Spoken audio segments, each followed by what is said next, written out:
Qadimgi Xorazm. Qadimgi Xorazm tarixi qariyb 3000 yilni tashkil etadi va Markaziy Osiyoda eng qadimgi davlatlardan biri hisoblanadi. Miloddan avvalgi 4-asrda Xorazm Axomoniylar davlatidan ajralib chiqib, mustaqil davlatga aylanadi. Makedoniyalik Aleksandr hukmronligi davrida ham Xorazm davlati mustaqil edi. Qadimgi Yunon tarixchisi Arianning yozishicha, bu davrda Xorazmda Farasman podshohlik qilgan. Miloddan avvalgi 4-3 asrlarda Xorazm O'rta Osiyoda shaharsozlik va me'morchilik keng rivojlangan muhim markazga aylanadi. Davlat chegaralarida hamda savdo yo'llari bo'ylab qal'alar quriladi. Xorazmning Xiva, Jonbozqala, Bozorqala va boshqa shaharlarda ulug'vor va muhtasham binokorlik ishlari amalga oshiriladi. Shaharlar mustahkam mudofaa devorlari bilan o'ralib, devor burchaklarida burchlar qurilgan. Markazdan o'tgan ko'cha shaharni ikki qismga bo'lgan. Undan esa yon atrofga ko'chalar ketgan, mahallalar bir-biridan ajralib turgan. Markaziy maydonda muhtasham saroy va ibodatxonalar joylashgan. Xorazm davlatida harbiy ish, xo'jalik va hunarmandchilik sohasi rivojiga katta e'tibor berilgan. Ushbu o'lka aholisi xo'jaligining asosini sun'iy sug'orma, dehqonchilik va chorvachilik tashkil etgan. Shaharlar va dehqonchilik uy qo'rg'onlarining atroflarini dalalar, bog'lar, tokzorlar o'rab turgan. Xorazmliklar bug'doy, arpa va tariq ekishgan. Alohida qal'alarda g'alla saqlash uchun mo'ljallangan katta omborlar joylashgan. Xorazmda hunarmandchilik rivoj topgan. Kulolchilik, temir va mis asboblar, qurol-yaroq hamda zargarlik buyumlari tayyorlangan. Xorazm aholisi Sug'diyona, Marg'iyona, Baqtriya va Dasht ko'chmachilari bilan yaqindan savdo munosabatlarini o'rnatgan. Bu o'lkadan muhim karvon yo'llari o'tgan.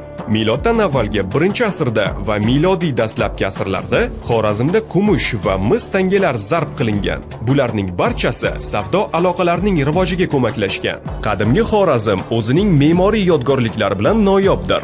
Ular tuzilmalarning murakkabligi jihatidan Misr piramidalari va Yunon ibodatxonalaridan kam emas. Xorazm saroylari va ibodatxonalari devoriy tasvirlar va haykaltaroshlikning yuksak san'at namunalari bilan bezatilgan. Ushbu binolarni qurish uchun davlatning barcha hududlarida ishlab chiqarilgan xom g'ishtlar katta miqdorda ishlatilgan. Qurilishda me'morlar, rassomlar va haykaltaroshlar ishtirok etgan. Milodiy 2-3 asrlarda shohona shahar Xorazm hukmdorlarining qarorgohi Tuproqqal'a bunyod etilgan.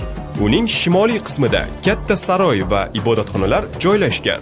Saroy xonalari qadimgi ma'budlar, shohlar, jangchilar, musiqachilar, hayvonlar tasviri bilan bezatilgan.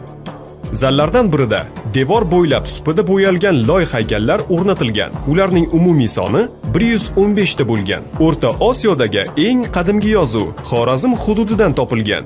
Keyingi davrlarda yozuvlar qora siyohda sopol, suyak, yog'och taxtachalarga va charm yuzasiga bitilgan. Aramey alifbosiga asoslangan qadimgi Xorazm yozuvi 20 ta harfdan tashkil topgan.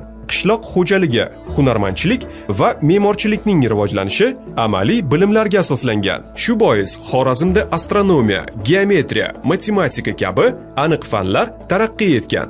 Ibodatxonalar qoshidagi maktablarda xat savod va arifmetika hisobi o'rgatilgan. Miloddan avvalgi 3-asrda Xorazmda mustahkam istehkom, qo'yqirilgan qal'a qurilgan. Qal'a ibodatxonasidan kohinlar osmon jismlarining harakatlarini kuzatgan. Misr kohinlari Nil toshqini vaqtini bilishgani singari, xorazmlik kohin astronomlar Amudaryo suv sathining ko'tarilishi vaqtini belgilab berishgan. Shuningdek, ular ekin ekish, ko'chat o'tqazish va hosil yig'ish mavsumlari muddatini ham aniq bilgan. Qadimgi Xorazm madaniyati o'ziga xosligi bilan Markaziy Osiyoning boshqa mintaqalari madaniyatidan keskin farqi, alohida qiziqish uyg'otadi. Xorazm vohasida zardushtiylik ta'limoti keng yoyilgan. O'rta Osiyoda zardushtiylik dafn marosimlari bilan bog'liq eng qadimgi ossuariylar, suyak donlar Xorazmdan topilgan. Xorazmliklar yer, suv va olovga sajda qilib, mazkur muqaddas unsurlarni qadrlagan. Xorazm ko'hna shaharlardan suv va hosildorlik ma'budasi, Anahit ramzini o'zida aks ettirgan ko'pdan ko'p sopol haykalchalar topilgan. Milodiy 1-asrda Xorazmda ishlab chiqilgan mahalliy taqvimdan xorazmliklar 8-asrga qadar foydalangan.